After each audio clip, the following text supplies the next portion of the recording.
Hey guys, it's Woody the Unexceptional Gamer, and as a change of pace, this commentary is about the gameplay. So this is my drop zone class, which is why I'm running, Blast Shield, Blind Eye, and Sit Rep, so I can see those bad care packages. And check out this guy. Dog Pound, right? So he has a pretty interesting technique here. It's kind of like a really patient drop shot thing that he's got going on. And you'll see it. I'm going to call him out a couple times during the game, not as a bad player, just as a strategic player, I suppose, because that's the way that he does his thing. He he lays in prone, waiting for you to come to him, and it's one way you can control the engagement. I think it's going to have a cap on how well it can do. I think that you'd probably be better off working other techniques into your game. Sometimes that's great. Lay there, go prone, let them come to you. Fantastic. Other times, somebody with a good strafe shot, he's going to have a hard time dealing with a halo jump.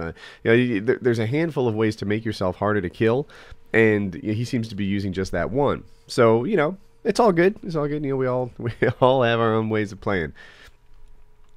The thing with the shotgun, I know the strikers have kind of a bad rep, but, forgive me, it's on my hard drive. The thing about the shotguns is you have to keep the engagements real close, real tight. And I didn't grab that dog tag right there. And that was intentional, right? It's not that I'm not an objective player. I really am. Anyone who's been to my live streams or watched enough of my videos knows that I'm all about playing to win. I call out for help here and get some help. But in Kill Confirmed, it's not about grab every dog tag you can possibly find. It's about grabbing more dog tags than you give up, and you maximize that stretch, kind of like Team Deathmatch.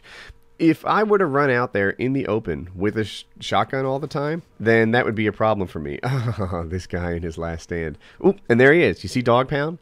He saw me on the radar. He put himself in position. He went prone, and it was a hard gunfight to win. And a problem I have in Modern Warfare 3, I don't know if this is... I think it's everybody. Everyone kind of agrees. Oh, last stand killer. Players don't pop in the same way that they did in Black Ops, in the same way that they did on most of the Modern Warfare 2 maps, and actually all the Call of Duty games up until this one. So sometimes when they're there on the ground, I just don't see them, or even when they're standing, they don't pop, and that's my thing. So, oops, love bullets onslaught. The reason I'm using this part of the map, the reason I'm sort of staying here, letting them come to me, is because of the gun I had. Now, did you see that guy? I bet it was Dog Pound, laying over in prone down in the hallway. He was bottom middle at the hallway waiting for me to come to him. And I just decided, you know what? I can't win that engagement. Or, better yet, there's like a less than 50-50 shot of me winning that, and that's not good enough. So I just ran the other way and found a better fight. That's what you do. There are a handful of times when, I'll see a guy and be like, I'm going to get him. Ah, shucks, Woody. You should have known better, right? That fight wasn't on your terms. That's not a good thing. You need to make sure that the odds are stacked in your favor every time you get in a gunfight, if you're trying to do well. Half the time I play this game, I'm just goofing about. But, here I was in Onslaught's Legends series, so I knew this was going to go up, and I was trying not to embarrass myself, amongst all these really good players on my team. So I take this guy out, and now I'm fully aware of the fact that I'm on the map, and I think I'm chasing a guy here. But this position right here is where the strikers seem so OP, right? If you've got two guys coming at me, and they're right within, 20 feet or so. That's how the striker gets his reputation of being overpowered. Look at this. See him lay there and wait for me to come to him? Not a bad technique, but it's gonna limit just how far you can go. If I had walked through the door like he wanted me to, then he probably would have gotten the best out of me. But I spotted him, and it worked out the way it was supposed to. So I was starting to say earlier, the striker is, well, it was the most powerful shotgun in the game. If you're too close to the guy. If you're too close to the guy, then you're really going to have a hard shot winning. And watch this right here. I stun the guy and chase him.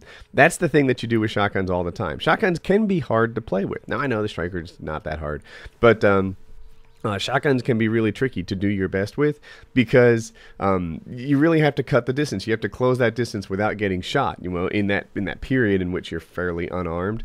And the stuns are a huge benefit. I can't imagine playing with a shotgun without having stuns in your pocket to slow that guy down and let him come to you. And then here, I die again. Damn it. So, yeah, I kind of had some rough luck in this game. I died twice to a last stand person, and I died once to calling in my air support. And that's kind of a tough situation. It would have been a decent KD otherwise, but, yeah, what are you going to do? Now, coming up here, you're going to see a guy who puts a tack insert in a bad spot. I don't like tack inserts. I feel like they're a little bit cheap. Not really in Kill Confirm, but in some of the map control based games, I don't know. They just strike me wrong. But his tack insert placement was terrible. You really need to drop them in sort of an out of the way place where you're not going to get, where you're not going to be spotted. And man, the odds of you, like, you'd have to be pretty lucky for your team to own that room. It's not really a safe spot to do your thing. So yeah, bad tack insert placement. Hide those things when you plant them. Put them in a nice spot. So that's it. 22 and 5. I hope you guys enjoyed the commentary and. More, if not, there'll be more videos coming. 2 good videos you may have missed. The top one is a new series, Wife Wednesday, where I do a dual com with my wife. She's pretty funny. I think she's funnier than I am. I think you guys will like her. So, yeah. Anyway, that was a good video.